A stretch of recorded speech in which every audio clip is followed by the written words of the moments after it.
Hi friends, అందరికీ నమస్కారం. Friends, ఇప్పుడు అందిన వార్త, ఫోన్పే, గూగుల్ పే వాడేవారికి మరో కొత్త షాక్ అయితే తగులుతోంది. బాక్సులతో కొత్త రకం మోసం అయితే వెలుగులోకి వస్తుంది.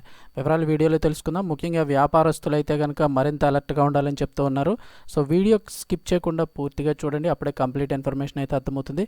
అలాగే ఇంకెవరైనా మన ఛానల్ సబ్స్క్రైబ్ చేసుకోకపోతే వెంటనే సబ్స్క్రైబ్ చేసుకుని పక్కన బెల్ ఐకాన్ అయితే యాక్టివేట్ చేసి పెట్టుకోండి. ప్రభుత్వం నుంచి వచ్చే ఇలాంటి ముఖ్యమైన అప్డేట్స్ మిస్ అవ్వకుండా మీరు ముందుగానే తెలుసుకోవచ్చు. అలాగే వీడియోని తప్పకుండా లైక్ చేయండి. లైక్ చేయడం వల్ల మరింతమందికి సమాచారం చేరుతుంది. ఇక వివరాల్లోకి అయితే వెళ్ళిపోదాము. ఫోన్పే, గూగుల్ పే, పేటీఎం యూజర్స్కి అయితే అలర్ట్ వచ్చింది. ఎదురుగా నిలబడి చూస్తుండగానే మోసం చేస్తున్నారు. న్యూ ఫ్రాడ్ అయితే కనుక బయటపడిందని చెప్తున్నారు.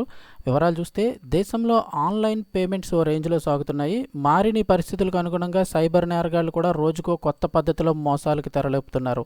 అయితే మోసగాళ్లు ఎక్కడో ఉండి బ్యాంక్ అకౌంట్లోని డబ్బులు మాత్రమే చోరీ చేస్తారనుకుంటుంటే పొరపాటే. ఇప్పుడు వ్యాపారులు ఎదురుగా నిలబడి వారు చూస్తుండగానే మోసం చేస్తున్నారు. అందుకే PhonePe, Google pay, Paytm, sound box వాడే వ్యాపారులు సైతం అప్రమత్తంగా ఉండాలని సైబర్ క్రైమ్ పోలీసులు సూచిస్తున్నారు. లేదంటే మీరు మోసపోవడం ఖాయమని హెచ్చరిస్తున్నారు. ఆ వివరాలు ఏంటని చూస్తే, ఈ రోజుల్లో ఫోన్పే, గూగుల్ పే, పేటీఎం వాడే వ్యాపారస్తులు చిన్న వ్యాపారస్తుల నుంచి పెద్ద వ్యాపారస్తులు కూడా క్యూఆర్ కోడ్ స్కానర్లను అయితే వాడుతున్నారు. కస్టమర్లకు తమ క్యూఆర్ కోడ్ చూపించి పేమెంట్ చేయమని అడుగుతున్నారు. వినియోగదారుడు డబ్బులు పే చేయగానే పేమెంట్ కన్ఫర్మేషన్ కోసం సౌండ్ బాక్సుల స్పీకర్లు అయితే వాడుతున్నారు.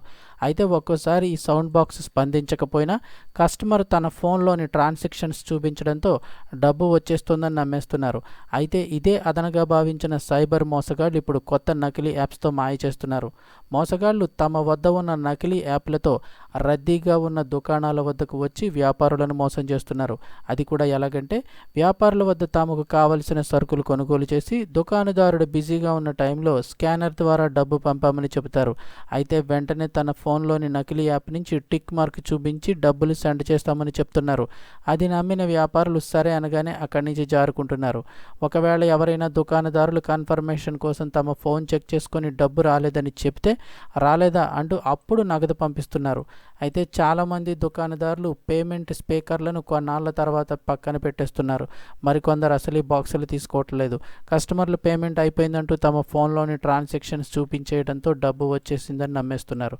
ఇటీవల కాలంలో రాష్ట్రంలో ఈ తరహా మోసాలు ఎక్కువయ్యాయని పోలీసులు చెబుతున్నారు. ముఖ్యంగా బిజీగా ఉండే దుకాణాల వద్ద ఈ తరహా మోసాలకు ఎక్కువగా పాల్పడుతున్నారు. కాబట్టి మోసాల పట్ల దుకాణదారులు అప్రమత్తంగా ఉండాలని సూచిస్తున్నారు. నగదు జమ అయ్యాయా లేదా అనేది వెంటనే ఫోన్ ద్వారా సరిచూసుకోవాలని చెబుతూ ఉన్నారు.